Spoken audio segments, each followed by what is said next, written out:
ഇവിടൊക്കെ മോൻ വന്നിട്ടുണ്ടോ? വന്നിട്ടുണ്ട് അല്ലേ? മോൻ ആരെങ്കിലും പരിഹസിച്ചിട്ടുണ്ടോ? കളിയാക്കിയിട്ടുണ്ടോന്ന്? ഇല്ല. പരിഹാസം എന്ന് പറഞ്ഞാല് ചില സമയങ്ങളിൽ അത് വല്ലാത്ത പ്രശ്നമാണ്. അത് പരിഹാസം ഏൽക്കുന്ന ആൾക്ക്. ഇപ്പൊ നമ്മളെക്കാളും നീളം കുറഞ്ഞ ആളുകള്, കൈകാലുകളില്ലാത്ത ആളുകള്, കണ്ണില്ലാത്ത ആളുകള്, അതുപോലെ പലതും ഇല്ലാത്ത ആളുകൾ ഉണ്ടാവും. അവരൊന്നും നമ്മൾ കളിയാക്കാൻ പാടില്ല. മനസ്സിലായോ? പരിഹാസം എന്ന് പറയുമ്പോ അത് ഏൽക്കുന്ന ആളിന് വല്ലാത്ത ദുഃഖം ഉണ്ടാവും.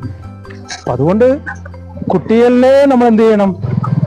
ആരെയും പരിഹസിക്കാതെ ജീവിക്കണം കേട്ടോ. മുതിർന്നവരാകുമ്പോ നല്ല ആളുകളായിട്ട് മാറണം നമ്മൾ.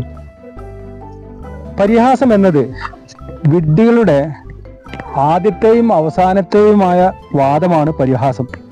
അതുകൊണ്ട് എൻ്റെ മൻ അപ്പു ആരെയും ഒരിക്കലും പരിഹസിക്കരുത് കേട്ടോ.